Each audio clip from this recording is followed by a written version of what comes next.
अभी मैंने एक वीडियो डाला प्रशांत किशोर जी के बारे में। मैंने बताया कि किस तरह से बिहार को ठगने की तैयारी की जा रही है, बिहार के लोगों को सतर्क रहना चाहिए। तो कई लोगों ने बहुत नेगेटिव कमेंट किए। कई लोगों ने कहा कि नहीं सर, आप गलत कह रहे हैं, प्रशांत किशोर पैसे ले रहे हैं तो क्या बाकी लोग पैसे नहीं लेते हैं? देखिए, बात सिर्फ पैसे की नहीं होती है, बात होती है जनता से झूठ बोलने की, जनता से कुछ छुपाने की। सबसे पहली बात तो यह है कि मैं इस वीडियो में यही बात करने वाला हूं कि मैं किसी नेता या किसी पार्टी या किसी रिवोल्यूशन के विरोध में नहीं हूं, लेकिन वो एक्चुअल में पार्टी या रिवोल्यूशन या कोई नेता भलाई के लिए काम कर रहा हो, लेकिन किसी को फायदा पहुंचाने के लिए किसी पार्टी का नुकसान कर दे, किसी विचारधारा के खिलाफ चला जाए, तो मेरा काम उसे एक्सपोज करना भी है भाई। और मेरी बात मत मानिए, जो मैं सवाल कर रहा हूं आप प्रशांत किशोर पांडे जी से सवाल करिए, आपको जवाब मिल जाएंगे। अगर आप उनके जवाब से सेटिस्फाइड हो तो आप उन्हें वोट करिए, बिल्कुल कोई दिक्कत नहीं है। सबसे पहला सवाल तो यही करना है कि वो जातिगत जनगणना का विरोध क्यों कर रहे हैं। आखिर प्रशांत किशोर पांडे क्यों नहीं चाहते कि जातिगत जनगणना हो देश में? वो बार बार कहते हैं जातिगत जनगणना से क्या होगा, क्या पता नहीं कितनी किस जाति के हैं, उनके लिए क्यों नहीं काम किया गया? अरे भाई, जातिगत जनगणना सिर्फ ये नहीं पता करना है कि किस जाति के कितने लोग हैं। प्रशांत किशोर पांडे जी, थोड़ा सा आप पढ़े लिखे हैं तो थोड़ा अपने ज्ञान वर्धन करिए, पता तो करिए जातिगत जनगणना है क्या। उसके 3-4 स्टेप है। एक स्टेप है, पहला स्टेप है ये जानना कि इस जाति की कितनी संख्या है, फिर ये जानना कि किस जाति के पास संसाधन कितने हैं, फिर ये जानना उनका प्रतिनिधित्व कहां कहां पर है, किस मीडिया में, मेन स्ट्रीम मीडिया में कितना प्रतिनिधित्व है उनका, सरकारी नौकरियों में कितना है, प्राइवेट कंपनियों में कितना है, कहां पर प्राइवेट कंपनियों के मालिक कितने लोग हैं, किनके पास कितनी जमीनें हैं। ये सब जातिगत जनगणना के बाद ही शुरू होगा भाई। और उसके बाद क्या है, उसके बाद उनकी स्थिति ठीक करने के लिए कैसे प्रयास करने हैं। अब पता चल गया कि भाई इस जाति की आबादी 15% है, फॉर एग्जांपल किसी भी जाति की, और उनको संसाधनों पर जो नियंत्रण है या संसाधन उनके पास 2% है, और एक आबादी है जिसकी 2% आबादी है और उसके पास संसाधन 15-20% है। तो ये इतना अनइक्वल डिस्ट्रीब्यूशन कैसे हुआ, उसको जानना और फिर उसको ठीक करने का प्रयास करना। तो जातिगत जनगणना का विरोध क्यों कर रहे हैं प्रशांत किशोर पांडे, वो बताएं, और उनके समर्थक बताएं, यहां कमेंट करके बताएं क्यों विरोध कर रहे हैं, क्यों नहीं वो जातिगत जनगणना का समर्थन करते हैं। पहला सवाल प्रशांत किशोर पांडे जी से। दूसरा, उनके नाम के ऊपर। भाई देखिए, मेरा नाम शाहनवाज चौधरी भारतीय है। भारतीय मैंने क्यों लगाया? मैंने भारतीयता की शपथ ली कि मैं किसी भी भारतीय के साथ जाति, धर्म, भाषा, क्षेत्र, लिंग या किसी आधार पर भेदभाव नहीं करूंगा। लेकिन मैंने अपना सरनेम छुपाया नहीं। शाहनवाज चौधरी है तो चौधरी है। हम लोग यूपी से बिलोंग करते हैं और मेरे बारे में मेरा पूरा प्रोफाइल अवेलेबल है। मेरे नाम से पता चल रहा है मैं इस्लाम धर्म को मानने वाला हूँ, मुस्लिम हूँ, मैं किसी के साथ धर्म या जाति के आधार पर भेदभाव नहीं करता। मैंने अपना नाम खुल करके बताया। प्रशांत किशोर पांडे ने कभी भी अपने नाम ये नहीं बताया कि वो पांडे हैं। क्यों नहीं बताया? उन्होंने क्यों प्रशांत किशोर रखा? कारण क्या था?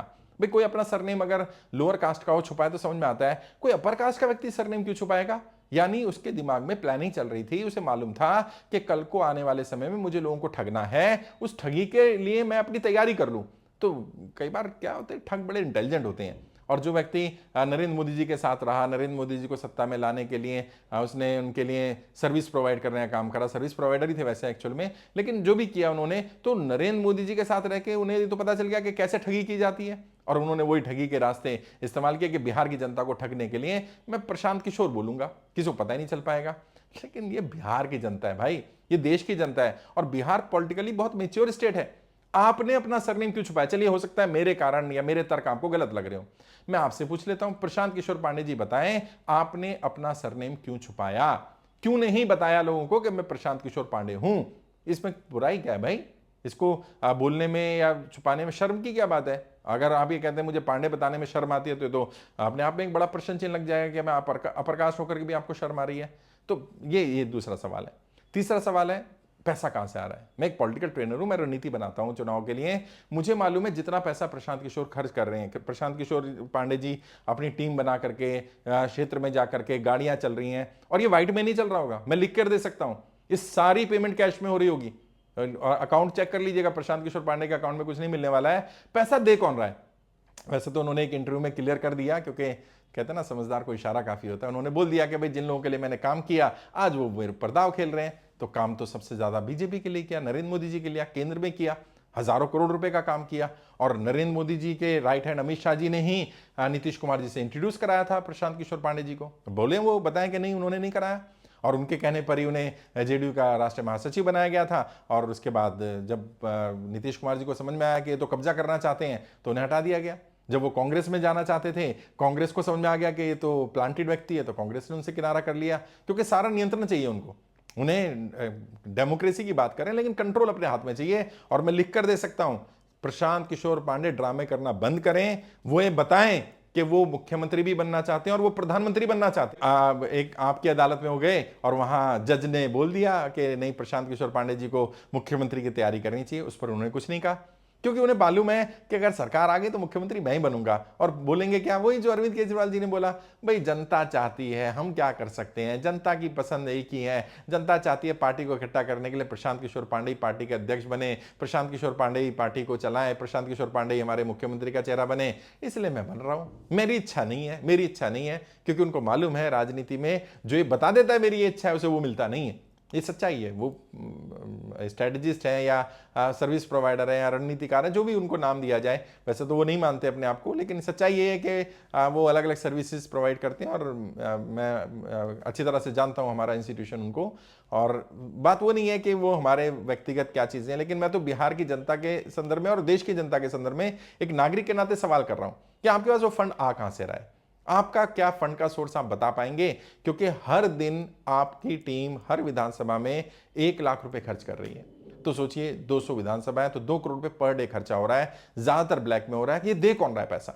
अगर आपके पास व्हाइट का सोर्स ऑफ इनकम है तो बता दीजिए भाई मैं यहां से पैसा कमा रहा हूं और यहां खर्च कर रहा हूं, नहीं तो बताइए कि कौन दाव खेल रहा है और कौन है जो चाहता है कि जेडीयू समाप्त हो जाए, कौन है जो चाहता है आरजेडी समाप्त हो जाए। और आप आरजेडी और जेडीयू का जो स्ट्रांग होल्ड है वहीं पर ज्यादा काम कर रहे हैं।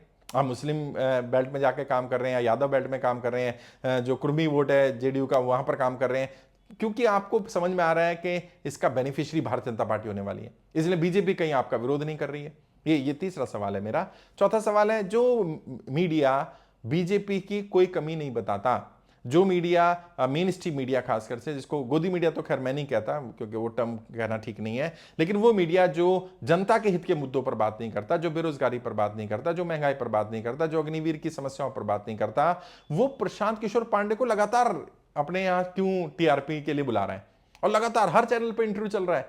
ऐसा क्या कर रहे हो भाई आप? इतना तो बड़ा काम नहीं कर रहे और इतने बड़े भी नहीं हो आपके हर कोई आपको बुलाए, क्योंकि आपका पीआर स्ट्रांग है, आप पैसा दे रहे हैं। और उस चैनल पर आने के लिए जो लोग उस चैनल पर बैठे हैं उन्हें मालूम है इससे लाभ किसका होने वाला है, वो मालूम है कि चैनल का कंट्रोल किसके हाथ में है और क्यों प्रशांत किशोर पांडे को बुलाया जा रहा है लगातार, और क्यों जानबूझ करके इस तरह के सवाल पूछे जा रहे हैं, इस तरह से एक मसीहा के रूप में उनको दिखाया जा रहा है। उससे ज्यादा भीड़ तो अभी चंद्रशेखर रावण जी ने अपना कार्यक्रम किया दिल्ली में, उससे ज्यादा भीड़ इकट्ठा कर दी और उसको कह रहे नहीं ये तो 40-50 हजार लोग तो कोई भी इकट्ठा कर देता है।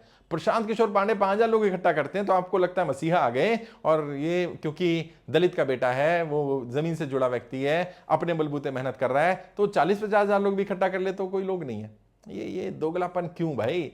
लेकिन खैर वो अलग चीज है। सवाल यह है कि मीडिया आपको इतनी टीआरपी क्यों दे रहा है? क्यों आपको वो मीडिया जिसको सो कॉल्ड गोदी मीडिया कहा जाता है, जिसको मैं टर्म को एंडोर्स नहीं करता, लेकिन जो मीडिया सरकार का चाटुकार मीडिया बना हुआ है, वो बार बार प्रशांत किशोर पांडे को क्यों दिखा रहा है?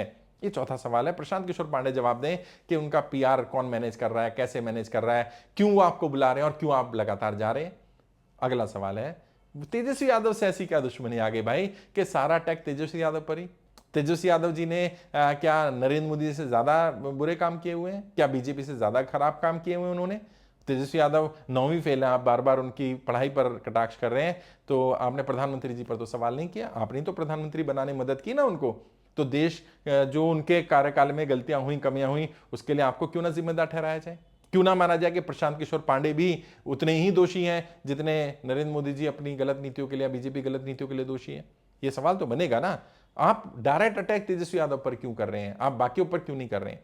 आपको सिर्फ नीतीश कुमार और तेजस्वी यादव 2 लोग नजर आ रहे हैं, आपको कांग्रेस वहां नजर नहीं आ रही है, आपको बिहार में बीजेपी नजर नहीं आ रही है, और डायरेक्ट अटैक करना परिवार पर, डायरेक्ट अटैक करना कि इन्होंने ये कर दिया वो कर दिया। भाई आप उनसे बेहतर करिए ना।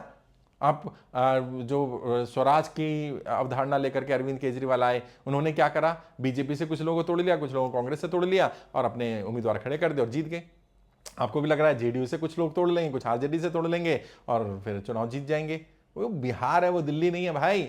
और बिहार की जनता पॉलिटिकली बहुत मेच्योर है, उसे मूर्ख समझना, मूर्ख बनाना बंद करना पड़ेगा आपको। सवाल जायज हैं, सवालों के जवाब देने पड़ेंगे। आखिर आपकी फंडिंग कर कौन रहा है? किसके लिए फंडिंग कर रहे हैं आप? क्यों आप जातिगत जनगणना का विरोध कर रहे हैं? क्यों आपको परेशानी है कि कोई पिछड़ा, कोई दलित, कोई आदिवासी, कोई आगे बढ़े? तो आपको प्रॉब्लम क्यों है? आप क्यों बिहार के साथ या बिहार की जनता के साथ ये खिलवाड़ करना चाहते हैं कि उन्हीं सत्ता के लोगों को, उन्हीं लोगों को लेकर के आ जाएं जिनसे बिहार लगातार लड़ रहा है? तो ये सवाल है, कुछ सवालों के जवाब आपको देने चाहिए। और मैं ये नहीं कह रहा प्रशांत किशोर पांडे मुझे जवाब दें, बिहार की जनता को जवाब दें, और जो भी उनके सिंपैथाइजर हैं वो उनसे सवाल करें, और वो भी जवाब देना चाहें तो यहाँ कमेंट करके जवाब दें। और मेरा अगर कोई सवाल आपको लग रहा है नाजायज सवाल पूछ रहा हूं, तो आप कमेंट करके बताइए। मुझसे पूछ रहे हैं आप किस पार्टी का समर्थन कर रहे हैं, आप क्यों लालू प्रसाद यादव का समर्थन कर रहे हैं, आप क्यों तेजस्वी का समर्थन कर रहे हैं, आप क्यों नीतीश कुमार का समर्थन। भाई मैं किसी पार्टी या नेता का समर्थन नहीं करता हूं, लेकिन मैं जानता हूं जनता को ठगने का प्रोसेस यही होता है, और ये मैं एक बार नहीं बार बार देख चुका हूं करते हुए नेताओं को। तो मैं ये अलर्ट करना चाहता हूं बिहार की जनता को कि आप सतर्क रहिए ऐसे लोगों से जिनके हाथी के दांत दिखाने के और हैं और खाने के और हैं। वो आपका वोट लेना चाहते हैं इस नाम पर कि आपका विकास नहीं हुआ, आपका डेवलपमेंट नहीं हुआ, आपका ये नहीं हुआ, आपका वो नहीं हुआ। और इसमें अल्टीमेट विकास किसका होगा? जो हजारों करोड़ रुपए लगा रहा है उसका होगा। भाई पागल नहीं है वो आदमी, वो हजारों करोड़ रुपए इन्वेस्ट कर रहा है, बिजनेसमैन आदमी है, उसको पता है इसको 10 टाइम कर लेना है मुझे, मेरा पास पैसा मेरा वापस आ जाना है। अब बिहार के लोगों से 100 रुपए मांगेंगे, 100 रुपए दे देंगे। ओ भाई जनता ऐसे पैसे नहीं देती है, ये मूर्ख बनाना बंद करना पड़ेगा। चुनाव लड़ने के लिए करोड़ रुपए चाहिए और आपके पास ऑलरेडी है, आप बोलिए ना। आपने तो इंटरव्यू में बोला कि मेरे दे रहे हैं वो लोग, तो नाम भी बता दीजिए कौन कौन दे रहा है भाई, किस किस के लिए आपने काम किया। आपने अरविंद केजरीवाल जी के लिए काम किया, क्या अरविंद केजरीवाल जी ने फंड दिया? बता दीजिए अगर दिया है तो। आपने स्टालिन साहब के लिए काम किया, क्या उन्होंने फंड दिया? आपने बीजेपी के लिए काम किया, क्या उन्होंने फंड दिया? आपने जेडीयू के लिए काम किया, क्या उन्होंने फंड दिया? आपने टीएमसी के लिए काम किया, क्या उन्होंने फंड दिया? बताइए तो सही किसने दिया आपको पैसा। और ये बात तो पब्लिक डोमेन में आनी चाहिए कि आप किसका पैसा इस्तेमाल करके बिहार की जनता को ठगने का काम कर रहे हैं। नहीं कर रहे हैं तो भी बताइए, और कर रहे हैं तो पता तो चल ही जाएगा। और मेरी ये वीडियो तो देखिए रिकॉर्ड में रहेगी, मैं तो डिलीट करता नहीं हूं। 2 साल 5 साल 10 साल बाद बिहार की जनता को समझ में आ जाएगा कि शाहनवाज चौधरी भारती ने उस समय जो बात कही थी प्रशांत किशोर पांडे के बारे में, वो पूरी तरह से सच थी। मेरी किसी नेता किसी पार्टी से लड़ाई नहीं है, मैं रिवोल्यूशन का समर्थक रहा हूं। मैं खुद बड़े अलग अलग मुद्दों पर काम करता रहता हूं। मैं भी चाहता हूं नए लोग आए, लेकिन मूर्ख बनाने के लिए आए, मुखौटा पहन करके आए, किसी और के लिए फील्डिंग करें। भाई हिम्मत है तो सामने आकर के बोलो ना कि हाँ मैं बीजेपी के लिए काम करता हूं, हाँ मैं जो जेडीयू और आरजेडी उसको समाप्त करने के लिए मुझे बिहार भेजा गया है और मैं उनको समाप्त करके दम लूंगा। बोलिए खुल करके, इसमें क्या प्रॉब्लम है?